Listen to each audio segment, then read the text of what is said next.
Can't talk now. Gotta focus. Sorry about that. It's so easy to get distracted sometimes, isn't it? I mean, you probably don't get distracted by alarms and flashing lights,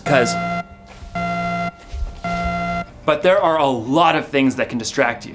When you're supposed to be focusing on homework, you might get distracted by the TV or the internet. When you're supposed to be cleaning your room, you might end up playing with your toys. When you're supposed to be listening to your teacher, you're making funny faces at your friends. We get distracted by our stuff, by other people, even by our own thoughts and worries. There's so many things fighting for our focus. It can be overwhelming.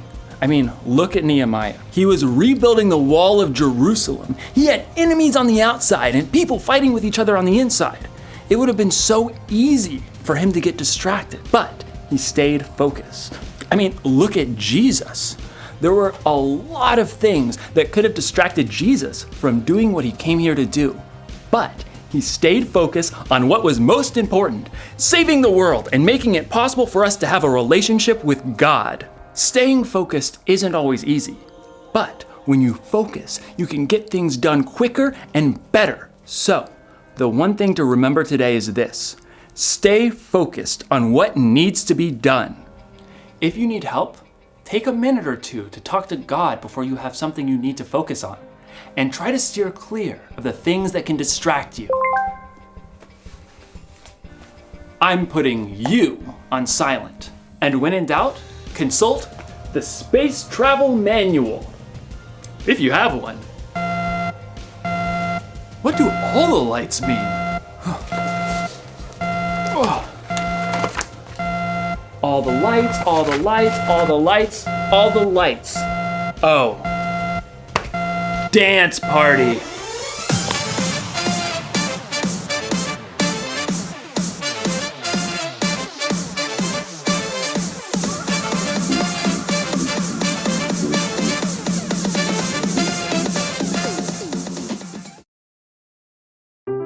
The Bible.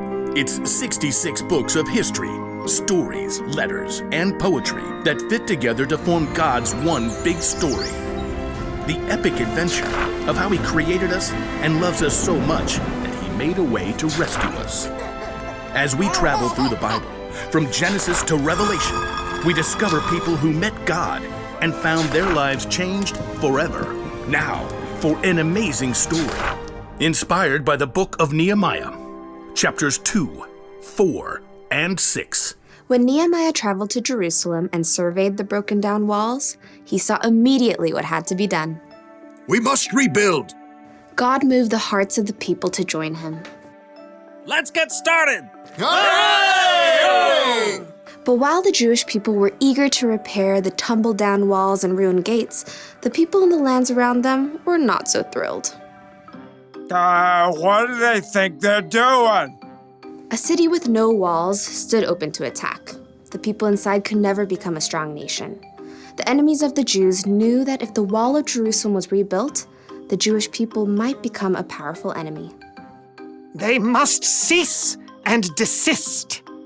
Sanballat, a Horonite, and Tobiah, an official from Ammon, marched right up to the place where the people gathered to begin work. Pathetic. What a ragtag group. Why bother to even start? You shall never finish. Plus, the king is gonna think you're trying to take over.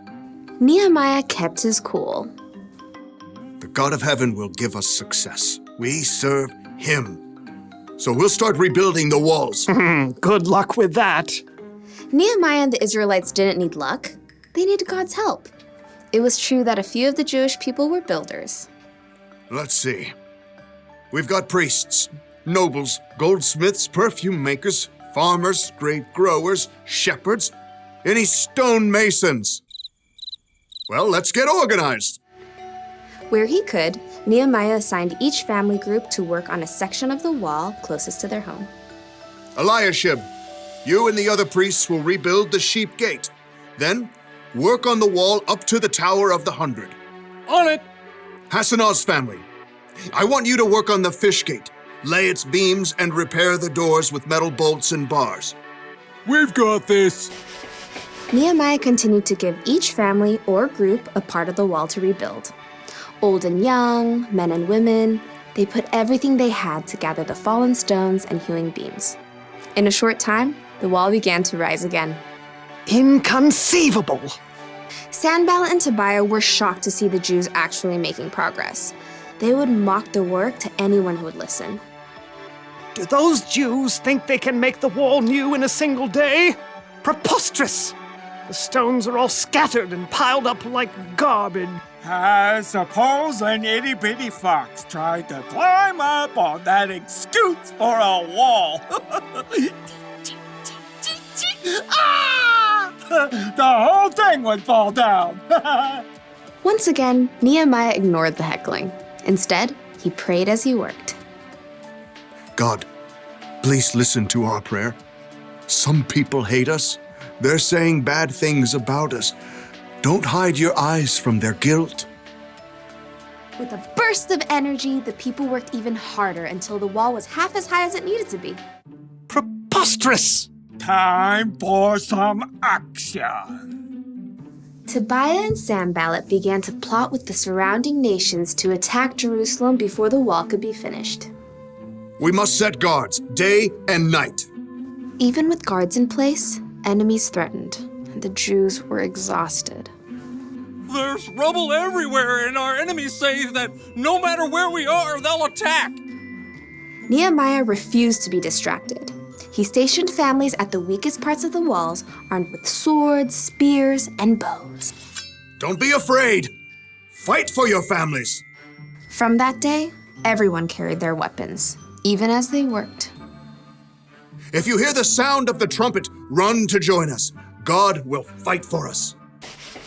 Nehemiah and the Jews worked from the very first light of sunrise until the stars came out at night. At last, the wall itself was finished. It's full height. All the gaps are filled. Yeah! But we can't rest yet. The entrance gate still must be repaired. Sanballat was furious, but he had another play to make. So he sent a message to Nehemiah, who was working high on the wall. Sanballat says, "Come, let's talk with one another. Let's meet in one of the villages on the plain of Ono." Oh no, I don't think so. Nehemiah knew perfectly well they were planning to harm him, but he stayed focused on the work and sent his own messenger to Sanballat. Nehemiah says, I am working on a huge project. Why should the work stop while I leave it? Why should I go down and talk with you? Inconceivable! Try again. 5 times, Sanballat sent messages. He even threatened to tell the Persian king that Nehemiah was trying to make himself king. Tell Sanballat you're just making that up. Oh, I'll have to send another message. Time for a new strategy. Sanballat made one last desperate attempt. He hired a man named Shemaiah to make Nehemiah look bad with his own people. Nehemiah, some men are coming at night to kill you. Let's go hide in the temple and lock the doors. Nehemiah knew that God had not sent Shemaiah. Should a man like me run away? No, I won't go. Once again, Nehemiah saw through the tricks of his enemies. Instead of hiding away and looking foolish, he trusted God and doubled down on the work. On the 52nd day of work, the wall and gates were finished. No! The wall had been finished in record time by a group of ordinary, everyday people. It was clear to everyone that God had helped Nehemiah and the Jews stay focused and finish strong.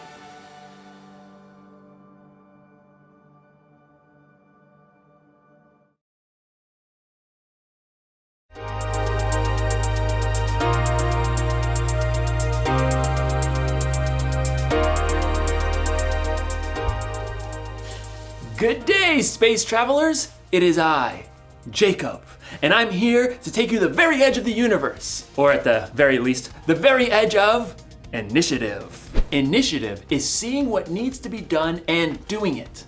Initiative is very important. Too often we see what needs to be done and we don't do it, usually because flashing red light. Red light? What could that mean? I'll have to check the space travel manual. Red light. Ah, red light.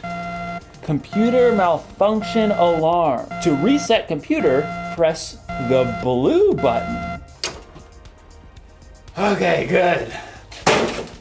Where was I? Yes, initiative. I was saying that sometimes we see what needs to be done, but then we don't do it because a blue flashing light.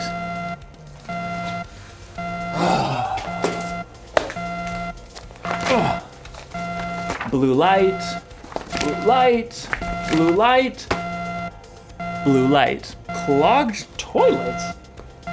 To unclog, press the orange button.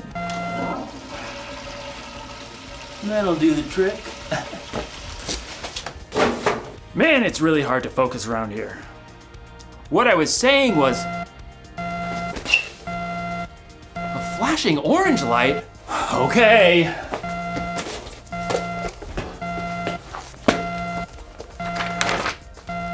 Orange light, orange light. In today's story, we'll hear more about Nehemiah rebuilding the wall around Jerusalem. A really difficult job. Orange light. Got it. Whew. I hope Nehemiah doesn't lose focus. Oh man, what could that alarm be? Oh, I just got a text message. See you in a few.